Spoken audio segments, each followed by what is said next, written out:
make it through another day. All we need is love, 'cause I don't see no other way. What up, everybody? It's your boy Young Hawk, and this is the More Love, More Life podcast, episode 3. Today, guess who we interviewing? Mr. Maestro, a.k.a. Uncle Love. How you doing today, brother? Peace, family. Doing wonderful, bro. That's good. Time to tell everybody out there to join the Love Revolution. No color lines. What we talking about today? Just that. No colored lines. Yeah, man. So we're going to get right off into it, man. Just let everybody know, they hear the name Maestro. We all know what that word means. But just tell everybody something about yourself. Yeah. You know, I got that name, I think when I was 12 years old. I went to the dictionary. I didn't want a regular basic name. And now I realize it was God leading me, bro. Because back then I wanted the name as a teacher, conductor, a strong name. And now look where it's coming full circle. I mean, I guess it's always been in my spirit, in my soul, to help others. But back then I was caught up, joining the group of running with the herd. Everybody wanted to be the same. But so I even wanted a name that wasn't the same. And it meant something.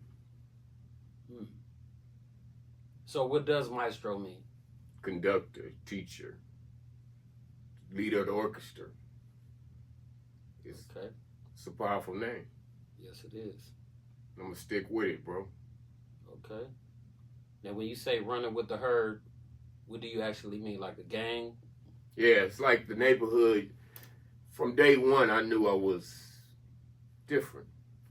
I didn't blend with the herd, with the gang. Right. But I come from a family of 7, and I'm the youngest. So I have 3 brothers and 3 sisters. But I have a sister I never met. She passed before I was born. So I look at that as I had 4 fathers and 3 mothers. Because being the youngest, whatever they said resonated with me. But now that I look at it, everything they went through, I took that on. Because whatever they spoke, it was like another daddy speaking. And now looking back, I can understand that because my brothers, if I spoke wrong, they on my head. Bah, bah, bah. I'm fighting like cats and dogs. And I never understood it. But what that did for me, that took away, I think, who I really was. Because I had to follow the path that they were showing me. And that path led me to the street. That path led me to the gang life. But now I'm feeling in my soul, it wasn't me. But I'm seeing within the family structure and being the youngest, you pick up the energy of everybody. Because the parents are telling you, listen to your brothers. So if my brothers are doing wrong, and that's what they teaching, they're teaching me wrong. Right. And what gang was that? Where we was from? Yeah. We was from Hoover. Okay. Because I grew up 2 doors down from y'all. And, yeah, it's right on 106 in Hoover, so everybody knows. You know, we got a lot of history on that street, man. I know your whole family. What I didn't know, that you have a sister that died, that I didn't know nothing about that. Yeah. I had a sister that died in 1964. And I was born in 1967. But that energy of just having that, you know, now I can look in my parents' eye and see that pain. How did it affect you? Well, at the time, being a child, I think a kid, we all are narcissists, meaning we demand what we want. But now as an adult, I look back into that and I realize I could see that pain of my mother and my father, and it affected me by my mama protecting me, just keeping me close, always having me right there.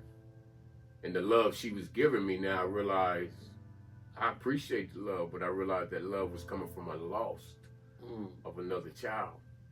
That love was coming from worried about me, trying to keep me close.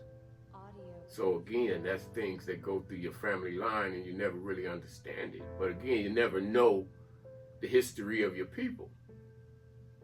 And those are things we have to search out. So since I'm on an inner journey and God had took me to this journey to go inside of myself, I can see all that now. At what point did you really realize that? You saying right now? No, I realized that I'm 57 years old. I realized that at 53. 53 years old. It took me 53 years, but this was an awakening, bro, that I went through. This was something from God, something supernatural that happened to me. So all my 53 years, the man I was a facade. Wow. Yeah, because I was born in 76, so my whole life I watch y'all, you know what I'm saying? But what I do remember is, even though it was a rough street, there was a lot going on, I remember you was different. Like, you didn't talk much. You used to be reading the books, all different kind of books, but you always had a magazine, reading it, whether it was about computers or guns. I remember it all, you know, so yeah, I always remember it was something different about you. Y'all all had love. Y'all all was individually different, from Andy, Steven, Jeff, a.k.a. Jap, and then you, the youngest. Y'all all had your own personalities, but you know, you was I didn't realize what it was, but now and I see now it was just something different you had in you, man. And your family took a lot of losses too, man. So speaking of losses, your oldest brother, Andy, I was young when that happened. Was that 88? No, my brother passed 1986. 86? So I was always confused about that. I never imagined talking about it, but here we are now. But that's the thing. Yeah. People don't want to talk about trauma that's in your life. Right. And that's what we have to start getting out as a community. Because we all are going through so much trauma and we're not talking about it. So then we go have children and we transfer that pain to them. And that's the same thing I'm saying, not realizing I had a sister that passed. You know, that's trauma. That pain was in the family. It was transferred to us. But nobody talked about it. Coming from where we coming from, everything is hush in the black community because of everything we've been through. I get it. I'm not blaming nobody. Right. But what I'm here for now is to tell my story. We see what it did. Right. In the long run. Right. Yeah. Because I had that visit with God. Right. And he took me inside of myself. See, I was just in despair, bro, and I asked God, why am I what I am? So just asking that question was showing you how much I was hiding in myself and how much shame I had within me. And he answered. And when he answered, my world changed. From that day on. That was 2020. The month of the pandemic. And something came into me and just took over me. It gave me an awakening. Like you said, I read books. I got deep in the books in 1986. Self-help books. And that's the year my brother committed suicide. See, that's what I was going to ask you. It was kind of hard for me to just come out and just say it. But when I was younger, I remember the story. That was the original story. And then I started hearing, nah, that didn't happen. He got assassinated. They tried to make it seem like he committed suicide. And he got assassinated. So in my mind, as a kid, I just stuck with that story because I didn't want to believe that he took his own life. So I really just never talked about it no more. I talked to other people or heard other people talk about it, but I never like asked you or Jap about it. But now here we are, and I'm gonna ask you, man, how? Because you now you telling me what happened. So you saying he committed suicide? Yeah, I mean, the story you hear is a hero story with the hood. The way we died, being murdered, assassination, people could accept that. And that's what's killing our community.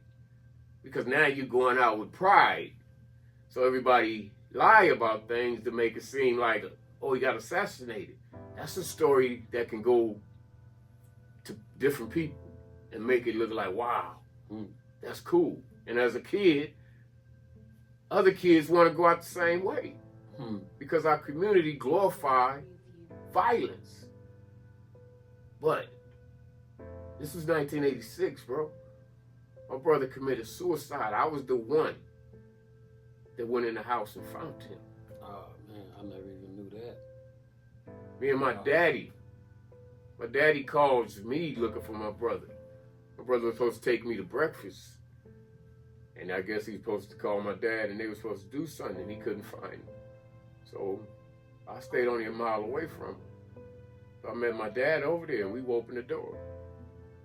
As I opened the door, bro, I didn't know what I was feeling, but now, again, having an awakening and speaking with God myself, and now really knowing that the Holy Spirit is real and that Jesus is there with you. Now I can go back to that episode and tell you where I was at. So as I walked in that room, it's the smell that just hit me. And it was the smell of death. It was the smell of a fresh blood. I opened the door, my brother's bedroom, and as I go in his room, all I could see was his legs sticking from his bed. But the vision came to my head. So as I walked around, there he is. There he is, bro. How old was you at that time? Me? Yeah, how old I was you? 19. My brother was 19. 27. But as I see him, as I looked at his body laying there, I just went into like a suspended animation. Time just froze. And as I looked at him, bro, I looked in his eyes. And now I realized what was happening with me is I was looking at death. I was looking at hell. But at the same time, I was in life. It was a dimension. Death, life. But at that third dimension was God. He was in that room with me. Everything just stopped. And I felt the power and I felt the pain all at once. And I didn't know what was going on. I jumped up. My daddy came in the room. He looked. I ran, bro. I ran home. Like I said, I was a mile or two from him. I ran all the way home. But as a man, we're taught to hold your tears. Be tough. Don't cry. Right. So that day I may have shed some tears, but I never shed tears after that, bro. At this time, you was already gangbanging, right? I was out of game banging at this time. I was out of it. And that was the brother. He was in the car body shop, car detailing, all that type of stuff. He had a skill. But when, from that death, that suicide, what it did, it took away a lot from that family that I now see how the devil reached in and changed the course of our life. Because if that man would have still been here, we'd have had body shops. He was creative. He can do all this. He can snatch a dinner out, paint a car, put a pearl, whatever he wanted to do. And he was teaching us that at the same time. But that one day, whatever made him make that decision changed the course of our lives. Everybody's life. parents, brothers, sisters, cousins, niece, aunties, whoever. This is the power of what this stuff do. But we as people got to start understanding this. The decisions we make affect our people. Yeah, you in pain. I get that. I understand it. But that pain changed the course of our life. And nobody talked about it. So it wasn't even me going to get counseling, because the word was, you're strong. You can handle it. Or the stigma. We don't need, black people don't get counseling or therapy. Right. Even that. But did you personally, as an individual, and that being your brother, did you go through the era of trying to place yourself in his mind and try to figure out like why, the reasons why he would do that? Did you go through that phase? I went through that, and I figured out why. Again, when I had, like I tell you, God is you real. had the awakening. Right. So believe this. As I was sitting one day and God put this spirit on me of depression. And I sat here on the couch and I felt this spirit for about 10 minutes. And it just took me to a place, a vision. And at the same time, I could hear God speaking. That's what your brother was feeling. And by feeling that now, you can see it's a spirit. Because I placed it in you to see it. So now I understand that that spirit that's sitting in you, he snatched it out. And I'm like, whoa, this stuff is real. So now I can see my brother was going through that, fighting that spirit. So it wasn't his choice. But that spirit was on me so strong for that 10 minutes, I couldn't have lived with it.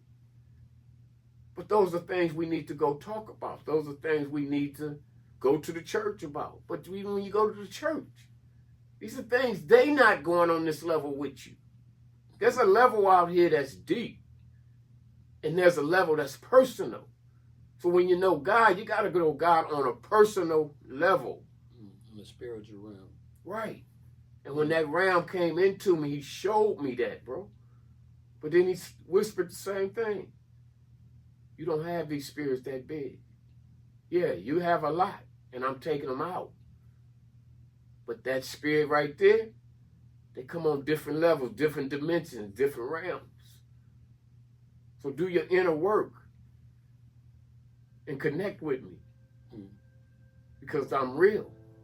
And that's what he showed me. And coincidentally, I still go through it. I don't think about it as much. I don't think about it as much as I was when it first happened. But about 2 years ago, my brother committed suicide. And I didn't think that I was going to be talking about this, especially on the podcast. I don't even like talking about it. But I went through the phase, definitely, and still do, because I try to wonder, like, what... like, cause he jumped off a 6-story parking lot, and I used to be like, man, it's impossible for me to do it, but I used to be like, man, to lay in my bed and be like, he drove there.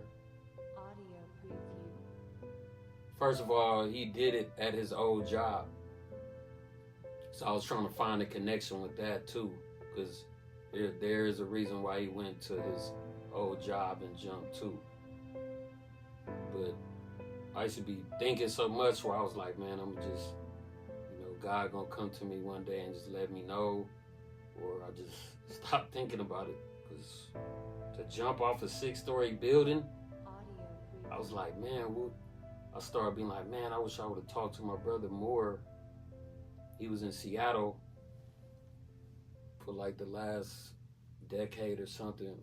We didn't see each other much, and then I had to snap out of that, like, man, it ain't your fault. Because I started thinking like, man, maybe if I talked to him more, I would have knew more stuff that he was going through, and could have talked to him more and maybe helped him out.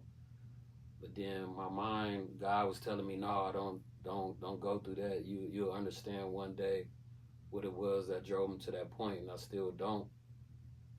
I started looking at videos that I didn't see that he posted on Facebook, and it was just the way he was talking. It was like he wasn't happy with like life, like just the stuff that go on in the world. To where I was like, I don't understand why this is normal, regular stuff. Why is this type of stuff bothering him right now? You know what I'm saying? He was 10 years older than me. And I still don't understand how somebody could, because you can't be weak to do that. You know what I'm saying? You gotta. It takes a lot to be able to just walk up 6 flights and just jump. That shit deep. So I just feel like it was a devil. I don't think it was him. It wasn't, bro. Audio preview. It wasn't. You got your answer. The spirit takes over people.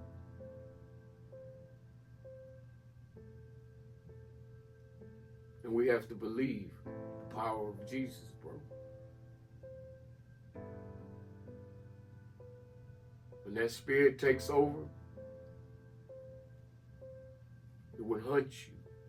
It would make you do things that the man won't do. The devil is here to seek and destroy. And he's destroying our people. And he's destroying us by staying silent, bro. And not talking about it. We got to be able to share this. We got to go man to man. This is what a man is. A man is not staying angry. Because what's happened, them people couldn't come to nobody and talk. If they will open up, then that's what God come into your heart. Audio preview. But if you stay locked, that's the devil. You want to stay right there. Don't say no. Don't say nothing to nobody. You going through this. You can handle it. And he's steadily talking to you. Next thing you know, you're on that building. You got that gun. But if I have somebody I can call, somebody I can open up to, somebody I can cry with, we can change things, bro. Audio preview.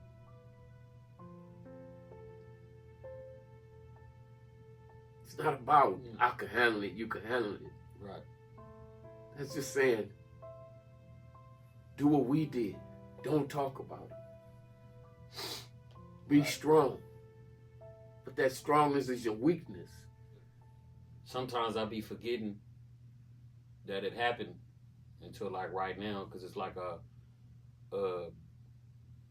intentionally, consciously like pushed it to the back of my head, so it won't affect me as much.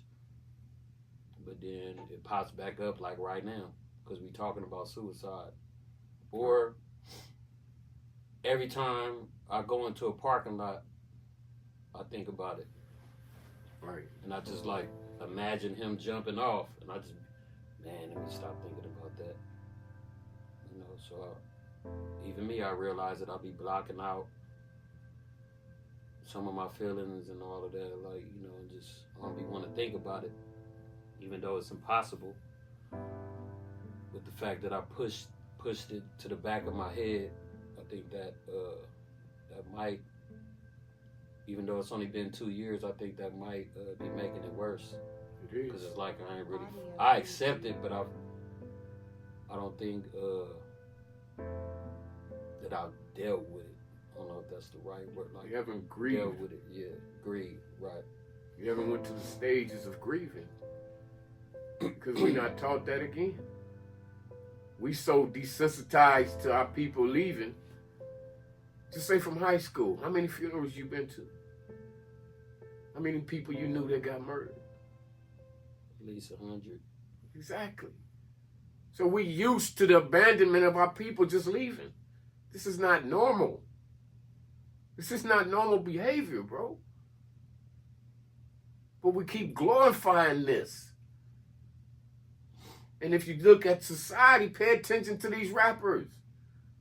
They dying because they coming into this belief that we put out. And it's permeating the souls of our people. And it's time to stop. It's time to stand up and be what a man is, and that's experiencing all of your emotions and being able to put it out to the world. We locked up. That's coming again from slavery. Control your mind. I don't have to control the man. The man will control his own life and be in destruction and never see it because he will glorify it. And that's what we doing. It's okay if my brother got assassinated, but not suicide, because we don't want to talk about that. Wow. It's all wrong. It's all shame. It's all locks you up. And it's time to start talking about it, bro. Right. But we're going to keep these things going because we need people to come open up. Man, I say I appreciate you helping me to open up on this, because I had no idea. I thought I was just going to be interviewing you and asking you questions. Here go Maestro again and pulled another fast one on me. Hey, bro. Hey, man, but hey, I love it, man. That's what this podcast is. More love, more life. The love revolution, brother. Love Join revolution, us. man. Yeah. Appreciate it, bro. Love you. Love you too. Catch y'all on the next episode. Peace. Peace.